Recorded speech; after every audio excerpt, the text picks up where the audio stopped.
Hey guys, welcome back to my channel. Today we are making a cobbler. I'm doing a berry cobbler, and this one you can serve with whipped cream or ice cream or even with this reduction that I'm going to teach you how to create today. Hey guys, welcome to my kitchen. If you are new to my channel, my name is Latoya. Today I wanted to come in really quick and share a recipe with you guys. I'm in the process of cooking Sunday dinner, and this is going to be one of our desserts, which is going to be a berry cobbler. We don't have peaches at this moment, so I will be using some of our smoothie mix, which is kind of just in-store berries that you can buy. So I'm going to use a pound of that. I normally get mine in Costco or Sam's. This right here is about 1 pound, so 16 ounces, a cup of water, and a cup of sugar, and we're gonna make a simple syrup. So I'm getting ready to turn my pot on now. I'm gonna put it on medium high, and to that I'm going to add the fruit, the water, and the sugar. And you're gonna cook that for 10 minutes.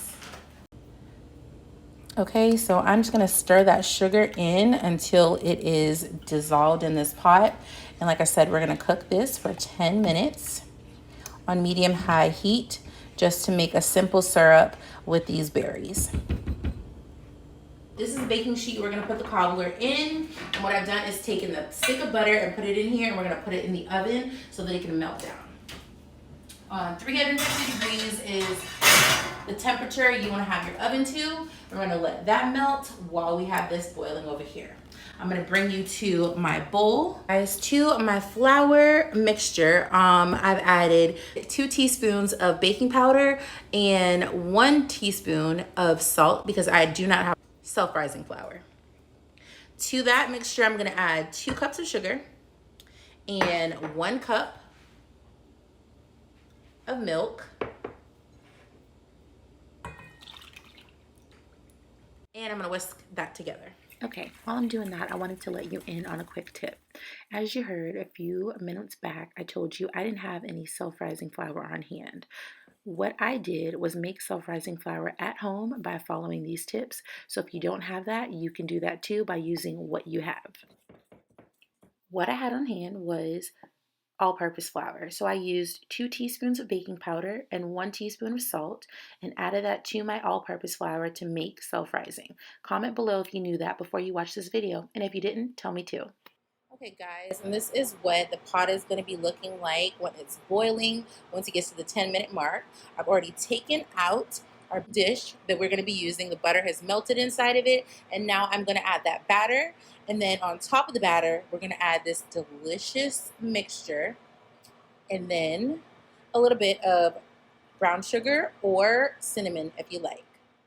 For this recipe, I used cinnamon on 1/2. So here you're going to see me just pour the batter on into the pan. I know it doesn't look like much. One important thing to remember is you want to make sure you get every single thing out of your bowl. Of course, right now it may not look like it's that much batter, but this batter that's in here is going to rise over the fruit. So continue with the recipe as directed. Don't worry, we're almost done. We don't have much longer. So here, what I'm doing is getting a slotted spoon, and I'm using it to remove all of my fruit and gently place it on top of the batter. Remember, we are not mixing at this point. It's not going to be any liquid added, just the fruit at this point. So you're going to lift it up, drain it with a slotted spoon, and gently put the fruit down on top of the batter. Okay, and this is what it'll look like once you have your fruit added. You can use this recipe and make it with peaches or strawberries or do a mixed cobbler like this, but I just want to show you what it'll look like when the fruit is added. I've gone back and brought that liquid to a boil because I want to reduce it a little bit, and then what I'm going to do is add it back on top. So 10 minutes later, you can use this reduction right over the top. I even served mine on the side. I sprinkled cinnamon on half of it, and then we're going to put it in the oven for 40 minutes on 350 degrees. And this is what it looks like when it comes out.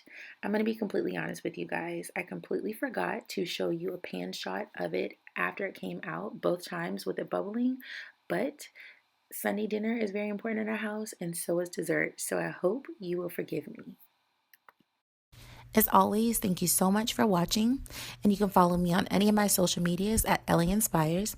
If you like videos like these, make sure you hit the subscribe button. If you have any comments or questions, pop them down below. And until next time, be inspired.